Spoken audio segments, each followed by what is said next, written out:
राम राम दोस्तों। बड़े लोग अक्सर अपने घर के सामने लिखवाते हैं कुत्तों से सावधान और गरीब लिखवाते हैं कि वेलकम। लेकिन अब समय ऐसा आ गया है कि लोग कुत्तों से नहीं बल्कि अपने दोस्तों और रिश्तेदारों से सावधान होना चाहते हैं। अच्छा।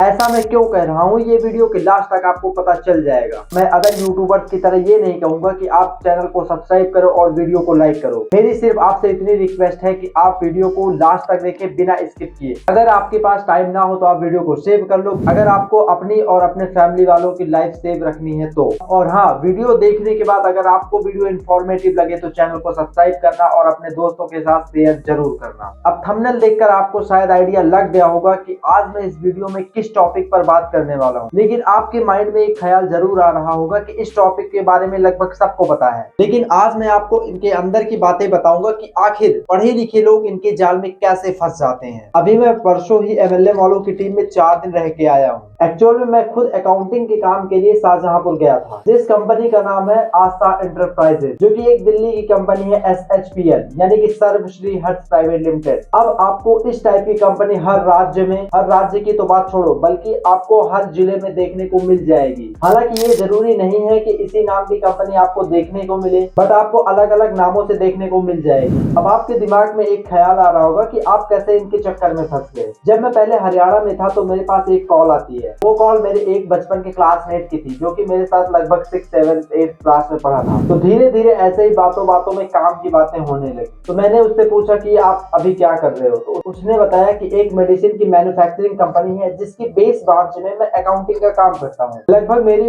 1 महीने तक उससे बातें हुई और मैंने 1 महीने के दौरान मैंने उससे कई बार पूछा कि भाई इसमें 2 बंदे 3 बंदे जोड़ने वाला काम तो नहीं, MLM का काम तो नहीं है। और उसने बोला कि नहीं, ऐसा कुछ भी नहीं है। उसके बाद मैंने उससे बोला भाई मेरी भी ज्वाइनिंग करवा दे। 1 महीने बाद मैं अपने घर चला आया। मुझे पहले ही डाउट था 70 to 80% ये कंपनी MLM वालों की है या फिर फ्रॉड कंपनी है। लेकिन मैंने स्टार्टिंग में एक वर्ड बोला था, भरोसा। तो मैंने उसके ऊपर 20% भरोसा करके वहां पर गया। लेकिन वहां पर जाने के बाद फिर धीरे धीरे मुझे पता चला कि ये कौन सी कंपनी है। अब मैं आपको अंदर की बातें बताता हूँ कि एक्चुअल में वहां पर क्या होता है और अच्छे खासे पढ़े लिखे लोग कैसे उनके जाल में फंस जाते हैं। जब आप उनके पास जाते हो तो इंटरव्यू से पहले आपको एक एग्रीमेंट साइन करवाते हैं। उस एग्रीमेंट में ये होता है कि आपको एक हॉस्टल दिया जाएगा। उस हॉस्टल में जो है आपके रहने और खाने का पैसा जमा किया जाता है। अब वो किसी कंपनी में 1 साल का होता है, किसी कंपनी में 2 साल का होता है और ये अमाउंट लगभग 25,000 30,000 20,000 होता है। ये एग्रीमेंट करवाने के बाद आपके सीनियर आपको इंटरव्यू के लिए ले जाते हैं। अगर आप इस एग्रीमेंट को मना कर देते हैं, यानी कि ये बोल देते हैं कि मैं रहने खाने के लिए बाहर रूम ले लूंगा, तो ये आपको सीधा मना कर देते हैं कि ऐसा नहीं होता है, क्योंकि लोकल वाले आपके ऊपर प्रेशर डालेंगे। अगर आप यहाँ कुछ गड़बड़ी कर देते हो तो वो कंपनी की जिम्मेदारी होती है, इसलिए ये आपको अलग रूम नहीं लेने देंगे, बोलेंगे मेरे ही हॉस्टल में रहो। वहां पर क्या होता है कि आपके जो सीनियर हो, भले ही वो आपकी एज से कम हो, लेकिन वहां पर आपको इतना ज्यादा डरा दिया जाएगा कि जैसे लगेगा कि आप IAS और IPS की जो है इंटरव्यू देने के लिए गए हो। और वहां पर आपसे इंटरव्यू में आपके काम से रिलेटेड एक भी क्वेश्चन नहीं पूछा जाएगा। आपसे सिर्फ क्वेश्चन पूछे जाएंगे जो कि बिल्कुल ही नॉर्मल हो, जो कि काम से रिलेटेड ना हो। अगर जितने भी क्वेश्चन पूछे उसमें से एक का भी जवाब नहीं दे पाते फिर भी आपको सेलेक्ट कर दिया जाता है, क्योंकि उनको भी पता है कि जितने बंदे जोड़ेंगे उतना ही ज्यादा प्रॉफिट है।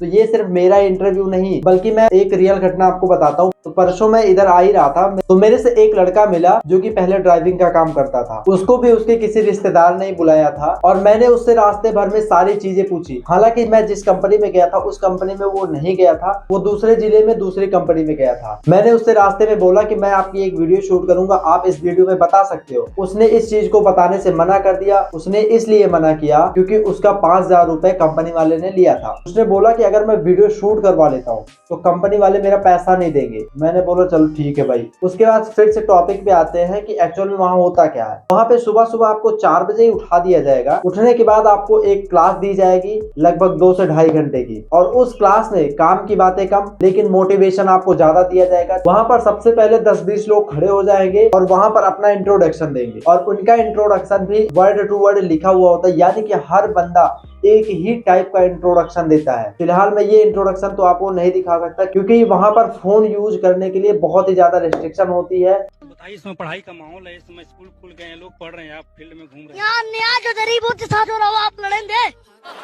कि नहीं? ये बस लड़ेंगे। आप मैं कैसे भी करके वीडियो बनाना चाहता था, लेकिन वहाँ पे मेरे आसपास बहुत सारे सीनियर खड़े हुए थे और वहाँ पे फोन छीन लिया जा रहा था। तो मैं वहाँ का क्लिप तो नहीं दिखा सकता आपको, लेकिन मैं आपको बता रहा हूँ उनका जो एग्जाम्पल होता है पूरा का पूरा लिखा हुआ होता है, रटा हुआ होता है, और इनके पास सिर्फ मोटिवेशन और इनकी शायरी के अलावा कुछ भी नहीं होता। पिता की दौलत पे क्या घमंड, जब दौलत अपनी हो पिता घमंड है, कितना बताएगा। वहां से आने के बाद आपके सीनियर आपको वहां पे क्या बताया गया उसका रिवाइज करवाते हैं। उसके बाद वहां के जो कुछ पुराने लोग होते हैं वो निकल जाते हैं अपने काम के लिए, यानी कि मुर्गा पकड़ने के लिए। और वहां पे जिसकी नई ज्वाइनिंग हुई होती है उनको एक सिलेबस दिया जाता है कि आप इसको पढ़ो, लिखो और रिवाइज करो। और उनका जो काम होता है वो ये होता है कि आपके पास जितने भी कॉन्टैक्ट होंगे ऑफिस में जाकर उनके पास सभी लोग कॉल करते हैं, और कॉल करने के बाद बहुत ही अच्छी अच्छी बातें आपसे पूछेंगे, और पूछने के बाद आपसे ये पूछेंगे कि आप अभी प्रेजेंट टाइम में क्या काम कर रहे हो। और जो बंदा ये बोल देगा कि मेरे पास अभी कोई काम नहीं है, तो समझ लो फंस गया मुर्गा। और उसको ये ऐसे जाल में फंसाते हैं आप समझ भी नहीं पाओगे कि आपके साथ हो क्या रहा है। मेरा जो थर्ड डे था, मैंने उनसे बोला कि अभी तक मेरे को काम के बारे में कुछ नहीं बताया गया, बस मोटिवेशन दिया गया। मेरा जो सीनियर था, मैंने उससे बोला कि मैं फ्री हूँ, क्या मैं आपकी ऑफिस में चल सकता हूँ काम को देखने के लिए, काम कैसे होता है। उन्होंने मुझे साफ मना कर दिया कि आप ऑफिस नहीं जा सकते बिना ट्रेनिंग लिए। मैंने उनसे बोला कि मैं एक्चुअल में अभी काम करने नहीं जा रहा हूँ, बल्कि काम को देखने जा रहा हूँ कि काम कैसे होता है। तो उन्होंने इसके लिए भी मना कर दिया कि सर आप नहीं जा सकते। और एक बात और, वहां पे जो थोड़े पुराने होंगे, यानी 2 महीने 3 महीने 4 महीने पुराने वाले बंदे, वो बंदे हमेशा ही आपके साथ रहेंगे कि आप कहाँ जा रहे हो, क्या कर रहे हो, किससे बातें कर रहे हो, हर चीज आपकी वो सुनेंगे, यानी कि आपको अकेला कभी भी नहीं छोड़ेंगे, कहीं आप भाग न जाओ। उन्होंने मुझे कन्विंस करने की बहुत कोशिश की, लेकिन वो कन्विंस नहीं कर पाए। अगर आप MLM ज्वाइन कर रहे हो, ये जरूरी नहीं कि आपके पास डिग्री हो, अगर आप अनपढ़ भी हो तो ये आपको ज्वाइन करवा लेते हैं, बस आपको बंदे पकड़ने आने चाहिए। और वहां पर लगभग 25 से लेकर 45 साल के एज में 1 से 2% लोग रहे होंगे या उससे भी कम रहे होंगे। और मैं 3-4 दिन के दौरान सिर्फ मैंने ये नोटिस किया कि वहां पर जितने भी लोग थे वहां पर सबकी एज लगभग 25 से कम ही थी, और इस एज से ज्यादा भी कुछ लोग थे जो कि अनपढ़ थे, जिनके पास इससे अलावा और कोई भी काम नहीं था। वैसे अगर आपको भी इससे पहले किसी MLM वाले का कॉल आया है तो मुझे कमेंट सेक्शन में जरूर बताएं, और उसने आपसे क्या पूछा और आपको क्या ऑफर देके अपने कंपनी में बुलाने की कोशिश की, मुझे ये भी कमेंट सेक्शन में जरूर बताएं। तो मिलते हैं किसी नेक्स्ट वीडियो में। Thank you so much friends.